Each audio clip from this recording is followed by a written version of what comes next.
Well, I'm out here in Diaglia National Park in southeast Queensland, about 50 kilometers outside of Brisbane, and I'm here to give you my review, my long-term review of the DR650. A cracking good adventure machine, if you do it right. I bought the bike new from my local dealer here in Brisbane, Australia. And at the time they were doing a special with the Tanami edition, which came with bark busters, a 20-litre Acerbis tank, bash plate, a set of off-road knobbies, and some stickers. So, like many, after experiencing the wooden plank feel of the seat, the first thing I did was replace it with a custom-made seat from an outfit just up the road in the Sunshine Coast. He took the old seat and rebuilt a new one using the original base. It's similar to the seat concept seat. At this point, the bike was now great for day trips, forest trails and a bit of single track, but not much else. No capacity at this point really for carrying any decent sized luggage. So that was next on my list. The popular choice here is the B&B off-road rear rack and top plate. These were great additions, as now I could carry at least some form of luggage securely at the rear. This was quickly followed up by Outback Motec X-frame side panniers, which I attached giant loop 20-litre soft pannier bags. This worked well, though the racks were quite heavy, and I did find that the giant loop soft panniers were a bit fiddly to secure, with numerous straps and fixtures. But they did the job, and I stuck with them for a fair while, but as you can see, I no longer have those fitted, as I've opted for Moscow Motors Reckless 80 rackless system. Much better. The Acerbis 20-litre tank was replaced by its bigger brother, the 25-litre tank, during repairs after a slight run-in with an Emu a couple of years ago. Here we have the ProTaper high-rise bars on bar risers. These are much less prone to bending if you drop the bike compared to the stock, which are soft as butter. They give a much more comfortable riding position both sitting and standing, particularly when complemented with these J&S Footpeg lowering mounts.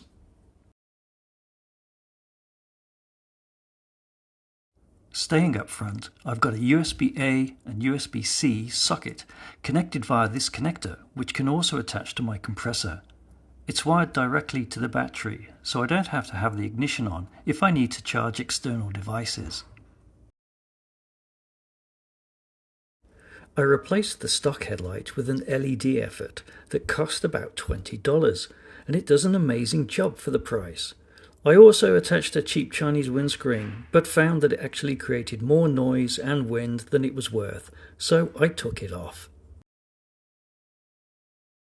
This is a Warp 9 fork brakes, a controversial mod, but I like it, and I do notice a difference in stability, particularly when off-road or on rocky terrain. It's a thumbs up from me. As mentioned, I've taken off the side pannier racks and replaced with simple side protection bars. This is the Barrett's exhaust, which is great. It gives an instant performance boost, and the difference in weight is huge. The Barrett's pipe is so much lighter than stock, and it puts out a great tone. Next to the J&S lowering footpeg mounts, we can see we have some added protection for the frame. I got these from eBay, really cheap, for about $20, and the engine case covers came from B&B Off-Road. This is the B&B radiator guard. I picked this up from their website for around about $99, I think. I went for the matte black version. Finally, at the rear we have the B&B Off-Road Tail Tidy, which makes the rear end nice and sexy. The red reflector tape I put on myself to comply with laws here in Queensland. Okay, so those are the mods you can see. Now let's move on to the mods that you can't see.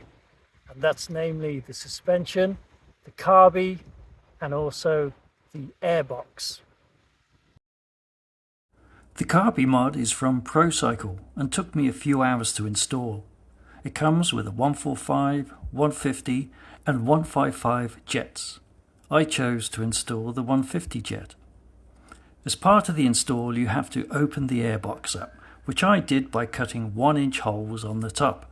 These I can plug later with rubber grommets if I want to go back to stock. I also added a thin foam filter as added protection. This provided a great performance boost, but also increased my fuel consumption. I'm now averaging about 5 to 5.5 litres per 100. It's not terrible, but it's not that good. But with the additional fuel tank capacity, it's not a huge problem, and I get about 400 to 450 kilometre range out of my tank, depending on driving conditions. The suspension was done by Full Force Racing Components here in Brisbane. At the front, Plex valves were installed along with 0.52 kilogram rated springs. In the rear we have a custom shock piston and shim stack with springs rated at 7.5 kilograms.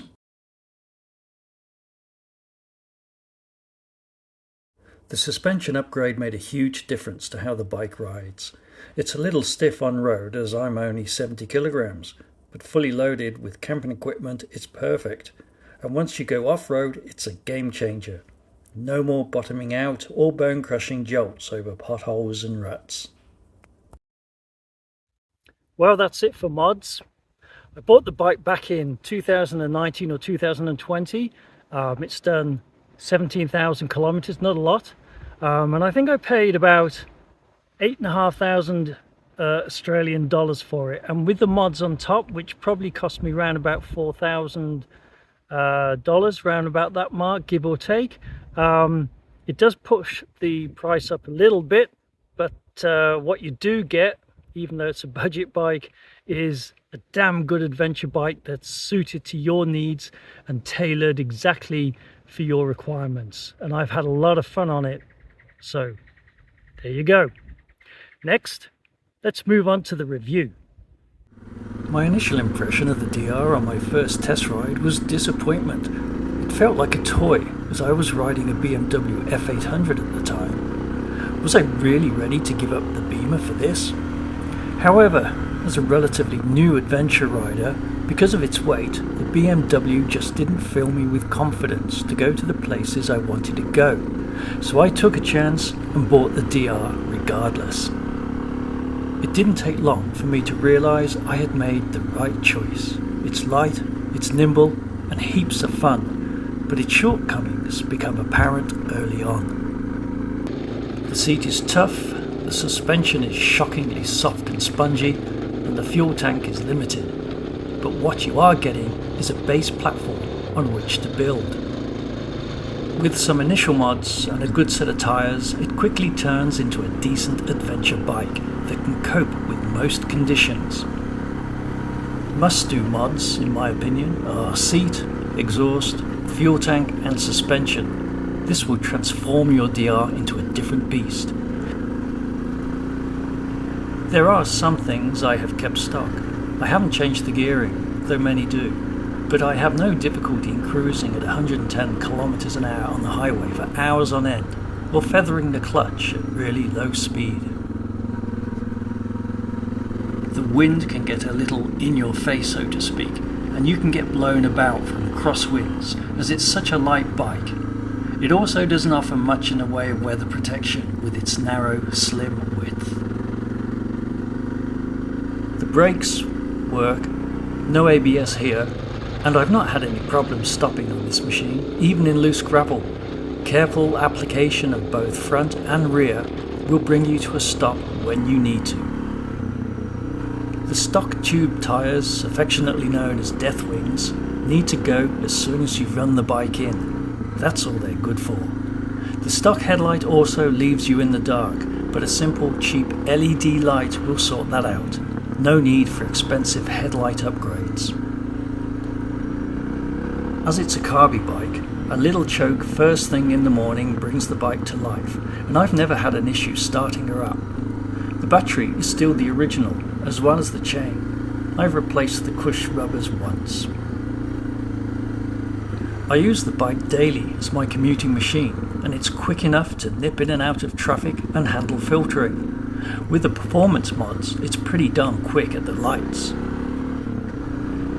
Though they no longer sell the DR here in Australia, it's still available in many other countries. But with the DR being so well loved, there is an endless supply of spares and mods that will keep the bike alive for years to come. After 17,000 kilometers, I couldn't be happier with the DR650. I've had a few bikes previous, but these bikes didn't give me the versatility of the DR. It may well not be all things to all people, but it's light, it's cheap to run, cheap to maintain, and there's plenty of opportunity to modify to your personal needs. I'll be riding mine for many years to come.